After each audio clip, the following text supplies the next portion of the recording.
انداز میں بیان کیا، بات پوری طرح سمجھ میں آ گئی، اپنی غلطی کا احساس بھی ہو گیا۔ لیکن میں آپ سے یہ پوچھنا چاہتا ہوں کہ آج پوری دنیا میں سودی معاملات اور کاروبار کا دورہ ہے، ایک مسلمان کس طرح اپنے دامن کو سودی لین دین سے بچا سکتا ہے؟ کیا آپ کے پاس اس سے بچنے کی کوئی متبادل صورت ہے؟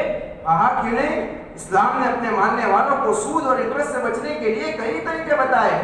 آپ اپنی تجارت کو فروغ دینے کے لیے بینک سے لون کے بجائے پارٹنرشپ کو اپنا سکتے ہیں۔ اس کا طریقہ یہ ہے کہ آپ کسی سے رقم لے کر اسے اپنے کاروبار میں حصے دار بنا لیں اور نفع کا حصہ متعین کر دیجیے۔ اگر کاروبار میں نقصان ہوا تو آپ کا حصے دار بھی اپنی رقم کے تناسب سے نقصان میں شریک ہوگا۔ اسی طرح دوسرا طریقہ مضاربت کا بھی ہے۔ رہی بات بجاج فائنانس اور جیسے کارڈ کا استعمال، تو وہ جائز نہیں ہے۔ اس کی وجہ یہ ہے کہ کارڈ ہولڈر سے سودی معاہدہ لیا جاتا ہے اور اس میں سود کی ادائیگی کا وعدہ ہوتا ہے، اور مشاہدہ ہے کہ اس قسم کی رعایت ملنے پر ایسی اشیاء بھی خرید لی جاتی ہے جن کی اس کو خاص ضرورت نہیں۔ پھر بعض مرتبہ وہ قرض ادا نہیں کر پاتا اور سود میں گرنا پڑتا ہے، اور یہی کمپنی کا فائدہ ہے، ورنہ کمپنی کو بلا عوض قرض فراہم کرنے کی ہمدردی کیسے پیدا ہو گئی؟ یہ لوگوں کی نفسیات سے خوب واقف ہے، اس لیے اس طرح کی اسکیمیں جاری کرتے ہیں اور آدمی غیر محسوس طریقے پر سود جیسے گناہ کبیرہ میں ملوث ہو جاتا ہے۔ لہذا اولا نقد رقم سے ضروری اشیاء خریدنے کی فکر کریں، ورنہ کسی سے قرض حسنا لے کر اپنی ضرورت کو پورا کریں۔ الحمدللہ، ممنوع کارڈ کے متعلق آپ کی پوری بات سمجھ میں آ گئی، لیکن ملٹی لیول مارکیٹنگ میں تو سودی معاہدہ اور سود کی کوئی شکل بظاہر نہیں ہے، اس لیے اس میں رقم انویسٹ کرنے میں کوئی حرج نہیں ہونا چاہیے۔ نفع حاصل کرنے کے لیے شریعت نے جو اصول بتائے ان میں یا تو محنت اور سرمایہ دونوں ہوتا ہے، جیسے بیع و شراء، یا صرف محنت ہوتی ہے اور سرمایہ دوسرے کا ہوتا ہے، جیسے مضاربت وغیرہ۔ لیکن ایسی کوئی صورت شرعاً جائز نہیں ہے جس میں نہ تو محنت ہو اور نہ ہی سرمایہ ہو۔ اور ملٹی لیول مارکیٹنگ کی سب سے بڑی بنیادی خرابی یہ ہے کہ اس نظام میں دوام و استمرار کی صلاحیت نہیں۔ اس کے ابتدائی مراحل میں تو ممکن ہے کہ آسانی کے ساتھ چند ممبر بن جائے، لیکن چند مرحلوں کے بعد ممبر بنانا بڑا دشوار ہو جائے گا، اور ایک ایسا مرحلہ آئے گا کہ اس کے بعد مزید ممبر بنانے کی گنجائش باقی نہ رہے۔ اسی صورت میں اوپر کے لوگوں کو تو کثیر نفع حاصل ہوگا، لیکن آخری مرحلے کے ممبران بلا کمیشن حاصل کیے گھاٹے میں رہ جائیں۔ حالانکہ اخیر کے مرحلے میں اوپر کے بنسبت زیادہ ممبران ہوتے ہیں۔ تجزیہ نگاروں کے مطابق اس کمپنی کے 5% لوگ تو بہت سارا نفع حاصل کرتے ہیں، لیکن بقیہ 94% لوگ امید و بیم میں رہ کر نقصان اٹھاتے، یا ایک ہے اپنی اصل رقم سے بھی ہاتھ دھو بیٹھتے۔ حاصل یہ کہ چند ممبران کے منافع کے خاطر اکثر لوگوں کو نقصان برداشت کرنا پڑتا ہے۔ اور ملٹی لیول اور نیٹ ورک مارکیٹنگ دولت اکٹھا کرنے کی ایک پیرامڈل اور مخروطی اسکیم ہے۔ اس میں مصنوعات بطور غلہ فروخت کی جاتی ہیں، اصل مقصد ممبر سازی کے ذریعے نفع کمانا ہوتا ہے۔ اس میں سود سے بھی زیادہ ارتکاز دولت کی تدبیر موجود ہے، لاٹری اور جوئے سے مشابہت ہے۔ دھوکہ اور غرض اتنا زیادہ ہے کہ دولت مندی کی لالچ میں پوری کی پوری آبادی کو مالی بحران کا شکار بنا سکتی ہے۔ یہی وجہ ہے کہ سودی نظام کے ماہرین نے بھی اس طرز تجارت کو مسترد کر دیا ہے۔ متعدد ممالک پر اس پر پابندی عائد کی گئی، ساتھ ہی عوام کو اس میں پھنسنے سے بھی متنبع کیا گیا۔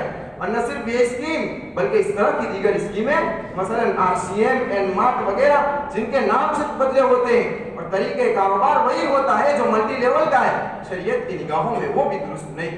محترم ساتھیوں، آپ لوگ حرام کمائی سے بچنے کی خوب فکر کریں، اس لیے کہ کوئی آدمی حرام کا ایک لقمہ کھاتا ہے 40 دن تک اس کی دعا قبول نہیں ہوتی، اور جو گوشت حرام مال سے پرورش پاتا ہے جہنم اس کی زیادہ مستحق ہے۔ حرام غذا سے گناہوں کی طرف طبیعت مائل ہوتی ہے، بچوں سے حیا رخصت ہو جاتی ہے۔ لہٰذا آپ بھی بچیے اور اپنے اہل و عیال کو بھی بچائیں۔